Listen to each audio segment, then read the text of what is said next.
Bom dia, bom dia! Está começando mais uma aula de ciências dos sextos anos aqui com a professora Luciane. E nós então vamos dar sequência com a resolução de alguns exercícios para a gente poder finalizar então o nosso tema solo. Peguem então as apostilas na página 129, questão de número 1. Sobre os principais elementos que atuam na formação do solo, assinale a alternativa correta. Então vamos fazer um X na questão certa. Letra A. Apenas elementos naturais, clima, água e seres vivos são relevantes para a formação do solo, pois as atividades humanas não exercem influência na formação dos solos. Nós temos aí dois erros. O primeiro, apenas os elementos naturais? Não. Os seres humanos exercem sim, tanto os fatores naturais quanto os seres humanos podem então interferir na formação de um solo, provocando então a sua transformação. Na letra B, o tectonismo é o elemento mais importante para a formação do solo? Não. O tectonismo é um fator interno, na verdade são os fatores externos, os elementos naturais, é que ajudam então na formação e transformação também de um solo, pois gera a decomposição das rochas em grande escala, são os fatores externos que geram então essa transformação de solo e rochas. Letra C, a formação do solo se dá devido à ação de água e dos seres vivos. Sim, já o clima não tem influência nesse processo. O erro está aí porque o clima influencia sim, esses fatores naturais externos influenciam demais nesse processo aí de formação do solo, das camadas que compõem o solo. Na letra D, o solo é formado a partir de grandes desastres naturais, como terremotos, tsunamis e furacões. Isso, na verdade, é o contrário, né? Pode gerar, então, as erosões, as transformações, mas são os fatores intempéricos e naturais que vão estar formando aí as camadas de um solo.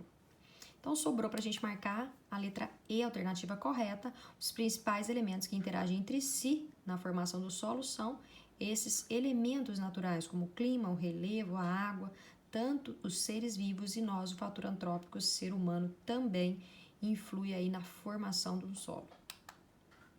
Na página 129, questão de número 2. Um pesquisador, ao fazer um trabalho de campo, encontrou dois tipos de solos diferentes, em locais bem distantes um do outro. Fazendo testes e observando as amostras, ele verificou as seguintes características de cada um deles. Então, nós temos aí os dois tipos de solos com características diferentes, 1 e 2. No solo de número 1, o solo é constituído de pequenas partículas pouco permeável e a água se empoça nele. Então, essas características de partículas pequenas, nós podemos então caracterizar pela argila, portanto, um solo argiloso. E onde nós temos aí uma quantidade de água, vai se acumular aqui na superfície, empoçando.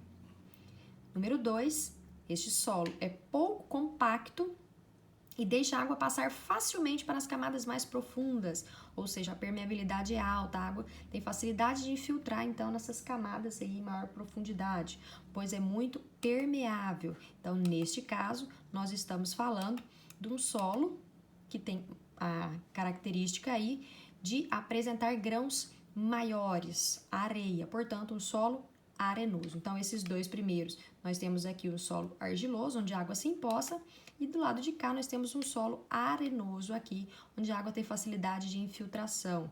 Então, no caso de número 1, o solo é argiloso.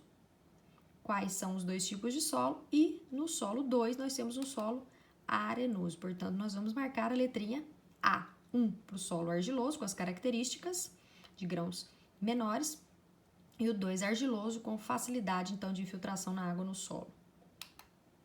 Questão de número 3. Formule um pequeno texto que explique a importância do solo para a vida do ser humano. Esta questão pode ficar, então, aberta, pessoal, para vocês estarem, então, colocando aí diversas funções que o solo tem para nossa vida. Eu coloquei uma, mas vocês podem estar colocando, então, da forma que vocês, então, acham da importância, da relevância do solo para nós. Eu coloquei, então, o seguinte: o solo é o local onde os seres vivos habitam, constroem suas casas, ruas e estradas, cultivam alimentos, realizam as pastagens, a criação do gado e retiram do solo também matéria-prima, tanto para a confecção de roupas, aí vem a parte do algodão, das plantas, tanto a questão da madeira, dos móveis, a construção de casas, aí da parte de utilização do solo, da areia e diversos outros benefícios. Então, cada um pode estar montando então a sua respostinha.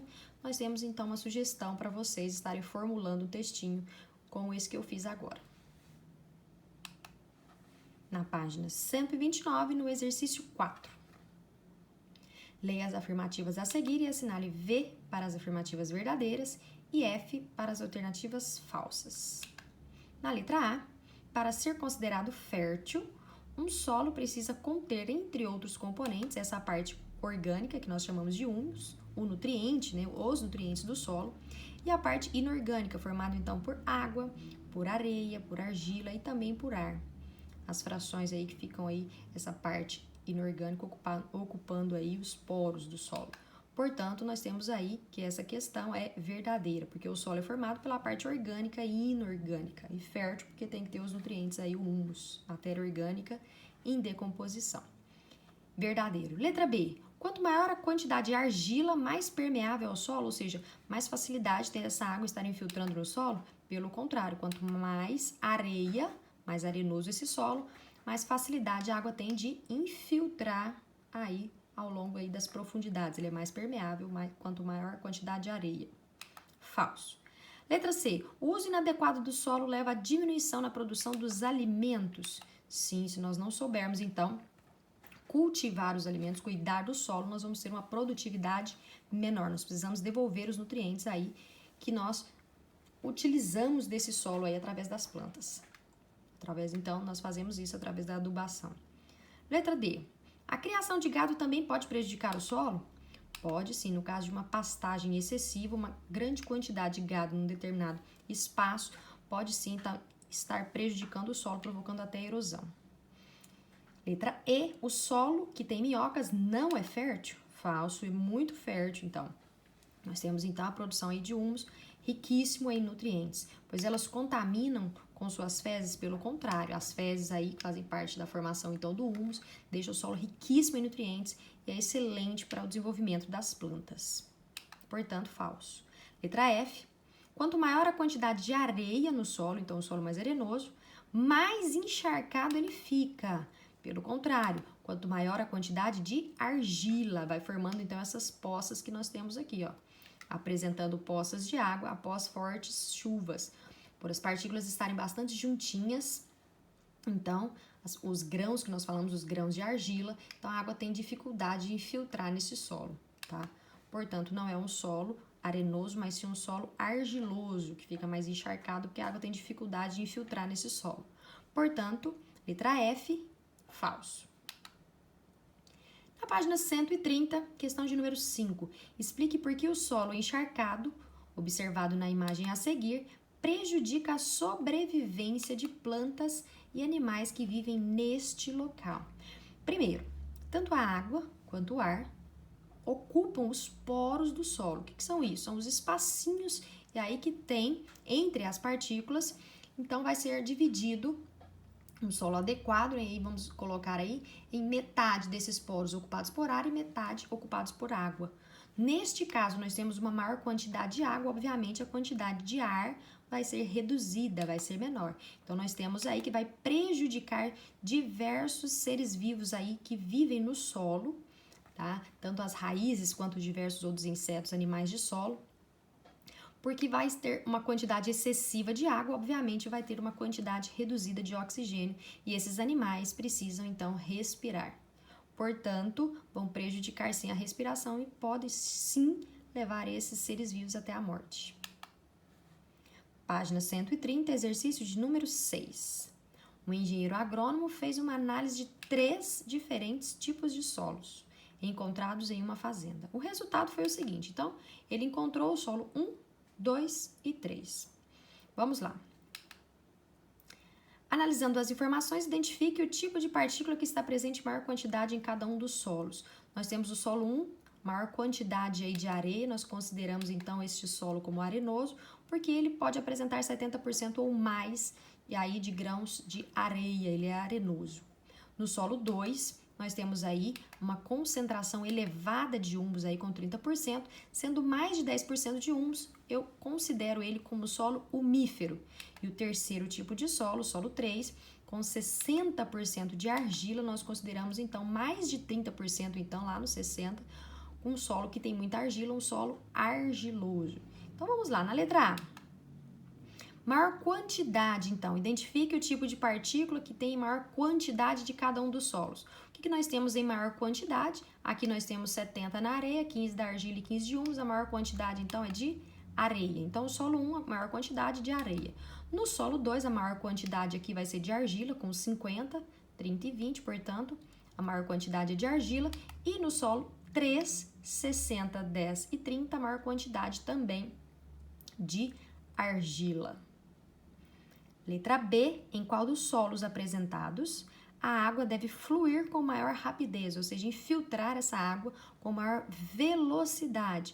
Ela vai infiltrar no solo aí, onde tiver partículas, grãos de maior tamanho, ou seja, os poros maiores. Portanto, nós temos no solo 1, que é a maior quantidade dos grãos maiores de areia, quando comparados aqui a areia 70, areia 20 e areia 30, esse aqui apresenta então mais grãos de areia. Por ser maiores, os poros são maiores, a água tem facilidade então de infiltrar, maior permeabilidade. Portanto, solo 1 com 70% aí de areia. Na letra C, na página 130 dessa mesma questão 6, qual desses três solos, 1, 2 e 3, possui maior capacidade de retenção de água, ou seja, armazenar, segurar, reter a água, tá? Neste solo. Neste caso, vai ser o que apresentar maior porcentagem de argila, porque de todos os grãos são os grãos de menor tamanho, tá? Os de menores tamanhos. Portanto, o que apresenta maior quantidade de argila é o solo 3, 60% aí, comparado aqui com 50%, muito próximo, tá? Mas por enquanto ele tá em maior. E aqui somente 15. Então, de 15, de 50 e de 60, o solo 3 pode ter, então, uma capacidade aí maior de acumular água por apresentar partículas menores, a argila. E na letra D, se você fosse escolher um solo, 1, 2 ou 3, para o cultivo de alimentos, qual deles seria o mais adequado? Justifique sua resposta. Nós escolheríamos qual tipo de solo? O solo que apresenta mais nutrientes, nesse caso, matéria orgânica em decomposição, representado então pelo humus. Dos três, o que apresenta maior quantidade de humus, aqui 15, aqui 30 e aqui 10. Então, destes três, a maior quantidade, então, é o solo 2, maior quantidade de humus, portanto, maior, então, nutrição deste solo, pela quantidade maior, então, de nutrientes. Portanto, letra D, solo 2. E é isso aí, pessoal. Eu vou ficando por hoje e até a nossa próxima aula.